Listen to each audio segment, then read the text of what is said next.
Hello বন্ধুরা, দেখো আমার ছোট্ট একটা পছন্দের খাবার রেডি করব।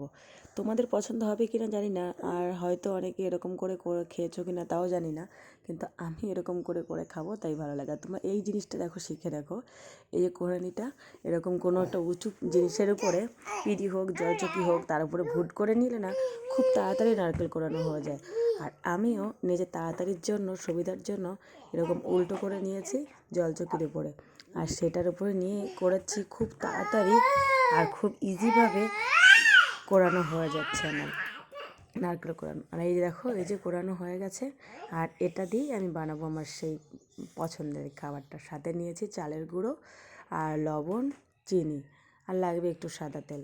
সাদা তেলটা তেমন বেশি লাগে না। আর এটাকে ভালো করে মাখিয়ে নিতে হবে। এখন এর মধ্যে দিয়েছি লবণ, চালের গুঁড়ো আর ওই নারকেল কোড়াটা দিয়ে ভালো করে মাখিয়ে নিয়েছি। আর এটাই আমি আস্তে আস্তে সব দিয়ে সব কটা ভেজে নিলাম। আমার কিন্তু খেতে ভালোই লেগেছে, আমার পছন্দের খাবার তো। তোমাদের কেমন লাগলো লাইক কমেন্টের মাধ্যমে নিশ্চয়ই জানাবে।